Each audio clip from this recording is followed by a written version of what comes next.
Okay, let's dig into this. We've got a bunch of source material here, all focused on cybersecurity as an investment.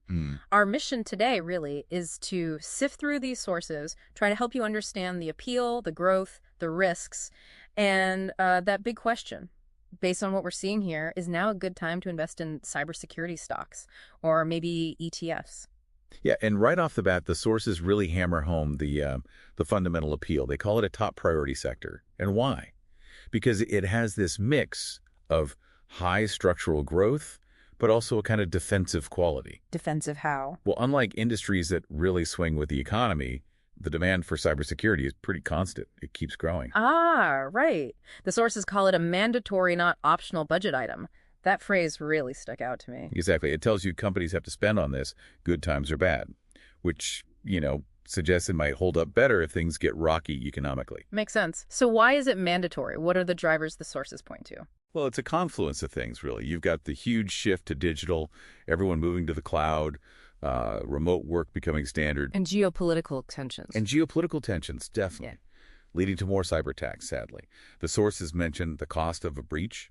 It's not just money, it's reputation. So good security, it's just essential business. Okay, so huge demand. But where specifically are the sources seeing the fastest growth within cybersecurity? Good question.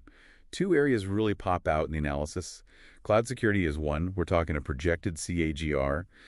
It's a compound annual growth rate around 25.9%. That's fast. Yeah, that's significant. And the other is identity and access management, or IAM. That's all about controlling who gets access to what. That's growing fast too, maybe around 17.6% CAGR. Yeah. So companies in those spaces might be ones to watch. And underpinning all this, I saw zero trust mentioned a lot. Right. Zero trust is sort of the philosophy now. Never trust, always verify. Doesn't matter where you are, inside or outside the network. It impacts all segments of security. Got it.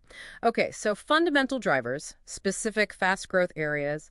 How about actually investing? The sources looked at ETFs, right? They did, yeah. Yeah. A whole range of them following different indexes like IC Cybersecurity, StaoXX Global Digital Security, stuff like that. What should listeners know about those? Well, the key thing the sources highlight is cost to TER, total expense ratio. Basically the annual fee. It varies.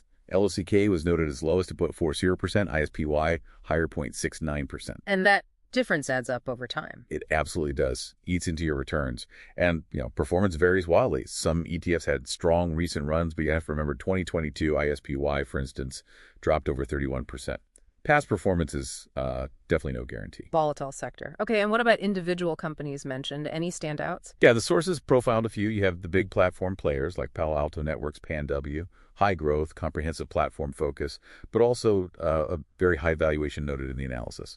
Then there's Fortinet, FTNT, strong in network security historically, also building a broader platform. The sources suggest maybe a more balanced valuation there, strong profit margins. So different profiles, even among the big guys. What about the, high growth specialists? Right, like CrowdStrike's CRWD, seen as a leader in endpoint and cloud security. Incredible growth, but again, the sources point to a very, very high valuation.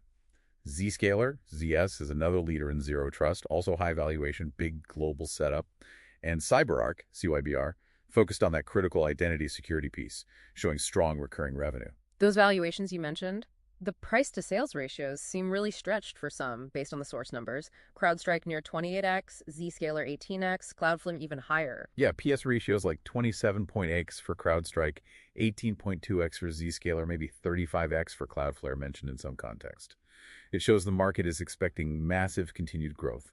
Compare that to Fortinet's PS around 13x or Checkpoint's PE ratio, price to earnings near 26x. Those higher ones are pricing in a lot of future success. A lot of optimism baked in. Exactly.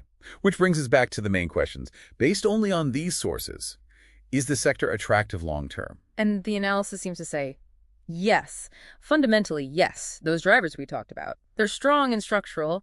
The sources estimate potential growth, maybe 8-15% annually for ETFs or stable stocks, perhaps over 20% for the high flyers if they meet expectations. The risk. The big risk highlighted consistently is a sector correction. We've seen it before.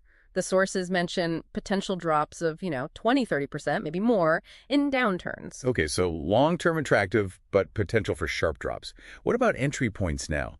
Are these sources saying it's a good time to jump in? It's more nuanced there. The analysis looks at technicals, like moving averages, MA50, MA200. A lot of these stocks and ETFs are trading above those averages, some new highs. Which suggests momentum is positive. Right, but the sources don't really frame current levels as being on sale or discounted. So putting it all together, what's the strategic takeaway from this analysis for you, the listener? I think the main message coming through the sources is your approach has to match your risk tolerance.